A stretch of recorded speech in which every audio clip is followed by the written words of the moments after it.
and welcome to another edition. I've been there, almost rocked it. I don't know what episode this is because they're not going in order. So anyway, deal with it. A couple of things to start off with. Hanging out with a female friend the other night, and she's like, I love your video cast and on YouTube and all this stuff. And she's like, but a couple of things. I'm like, yeah, what? She's like, you pause too much. Really?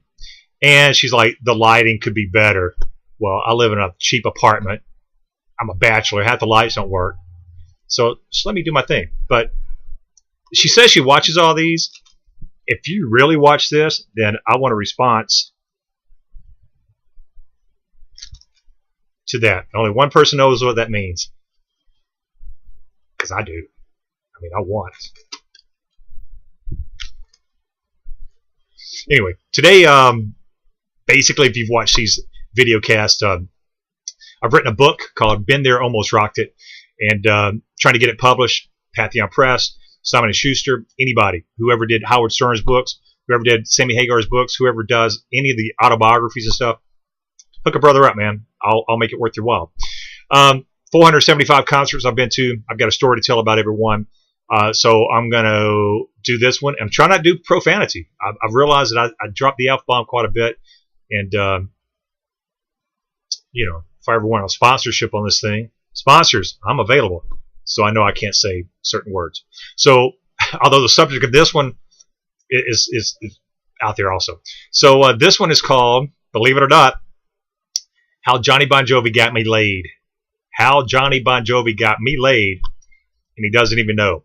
So in 1984, like mid-May of 1984, I moved to Marietta, Georgia. And the Omni was there. It's not anymore. You know, the Fox Theater, Atlanta Civic Center, Center Stage Theater. The Agora, I think, was still there. Anyway, a lot of great venues. I was 21 years old, on the hunt. On the hunt. So I didn't pause. So anyway, the Scorpions are touring for their Love at First Sting album. I thought I had it around here, but I don't know what I did with it. But Scorpions and John Bon Jovi are playing the Omni. I think it's like July 7th. I think July 7th of 1984. I'm not good with dates anyway, so who knows. I'm going to say July 7th of 1984. Scorpions are doing their Love at First Sting tour, and Johnny Bon Jovi's still on their first tour. Had, you know, the album had Runaway on it and a couple other songs on it. Actually, about 10 other songs, but Runaway was the big hit. Anyway, so the night before tickets go on sale at Turtles. The Turtles was a big place back then that was your ticket outlet. And so I go out and I meet this female named Roxanne. I wonder if Sting knew her. You know, Roxanne? Maybe me and Sting have something in common. Except I heard he lasted a lot longer.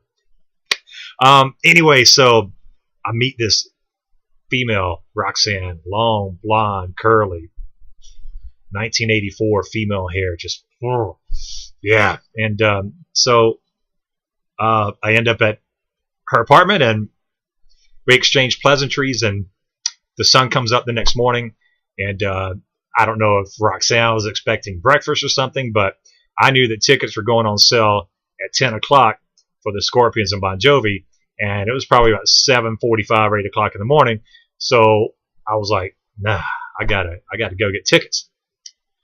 Needless to say, I never saw Roxanne again, but I did get to Turtles in Mableton, Georgia. Ended up, I was third person in line. So this is like probably about 8 o'clock in the morning. So as it got closer to 10 o'clock, obviously more people got in line. And so the guy comes out, the manager, like at 10 minutes till 10, the manager comes out, makes sure everybody's cool, all the trash is picked up. And he's like, we pre-pulled 10 front row seat tickets. They pre-pulled them. I don't know how they did it. If it's against the law, I'm sorry, but it's 30-something years later. I think that statute of limitation has run out. So anyway, I'm thinking, okay, I'm third in line. Unless these first two people get 5 tickets apiece, I'm going to be on the front row for the Scorpions and Bon Jovi. So sure enough, man, we go inside, and first person got 2 tickets. The next guy got 2 tickets, and I got 2 tickets, and I had section 2, row A, seat 8 and 9, which basically at the Omni was section 2 was dead center. It was like section 1, 2, and 3, 2 being the center. Row A is obviously row 1, and seat 8 and 9 was dead freaking center of the stage. Could not get 2 better seats at the Omni. So I take somebody with me. I won't even go into details on that. So before the lights go down, and there's no barricade between the stage and the crowd. Usually there's a barricade with security up there. And so I didn't pause. So I hear something. I'm on the front row, and I'm sitting there talking to people, and I hear somebody going, hey you. I'm like, what are they talking? So I turn around because they kept on. I turn around, and there's 3 good-looking, Roxanne-looking females on the 5th row behind me. And they go, how did you get front row seats? So the first thing I could think of was, because God gave me the gift of gab, was John Bon Jovi's my cousin.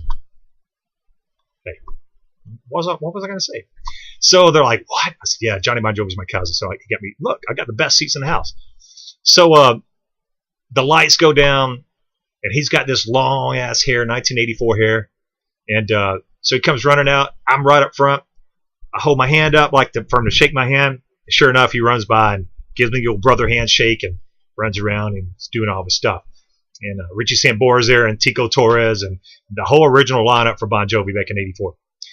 So when he does that, I kind of look back because these girls are pretty hot, and they had moved from like the 5th row to the 3rd row just from a handshake. So there's a song on the first album that has Runaway on it, and I believe the song was called Shot Through the Heart. And he played rhythm guitar on this song, or one song on that album. So he's standing in front of me because his microphone is right in front of him. So he plays rhythm guitar on the song, and when he gets done, he gives me the guitar pick. This guitar pick. Obviously, they were in Memphis, Tennessee recently. Before that, stopped at a place called Strings and Things. Anyway, that's his guitar pick that he gave me. So now these girls have gone from the 5th row to the 3rd row, and it's like after he gives it to me, I feel something on my back, and I'm like, if this is a dude, I'm going to knock the crap out of him. That was cool. I didn't curse. I turned back, but no, it's these 3 girls that were from the 5th row to the 3rd row. Now they're on my back. Things are looking good for Keith. So, Bon Jovi does his set, 45-minute set. They do it. Scorpions come out, and they were phenomenal. That was really probably the pinnacle as far as their commercial success was in 1984 with Love at First Sting, because they had Rock You Like a Hurricane, it had Big City Nights, it had Bad Boys Running Wild, Still Loving You on it, Good Times Roll. It had all this great stuff on it.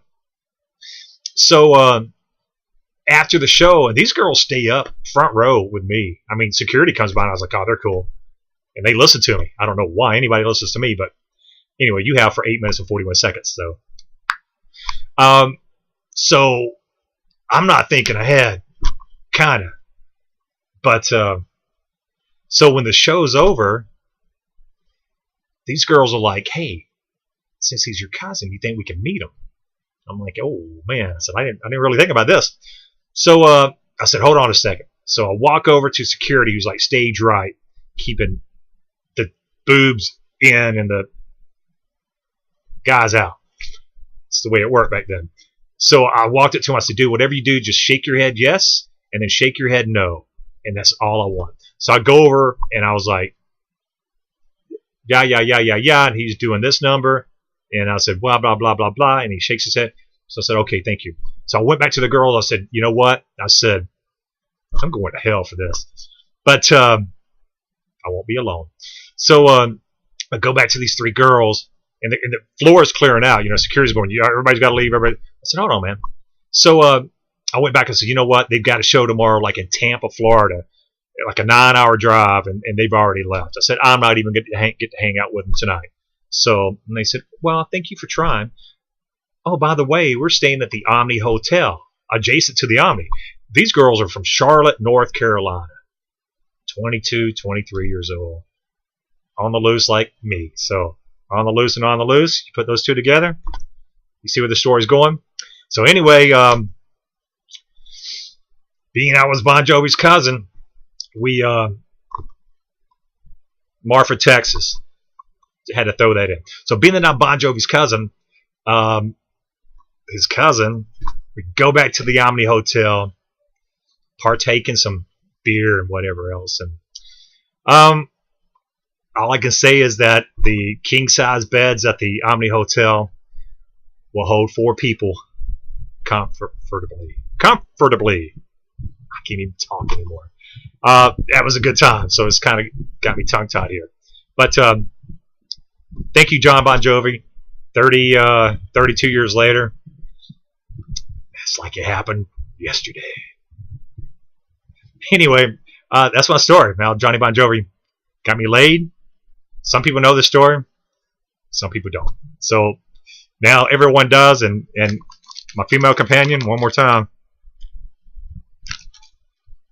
I'm getting my ass kicked. I feel it already. Anyway, got more stories. Noticed that the camera didn't shake a lot. That was another thing that this female said. She's like, it's like you're doing something. Oh, yeah, I'm doing something. When do you think my camera's shaking? Anyway, she said, don't mention my cats or do that because it's distracting. It takes away from the moment.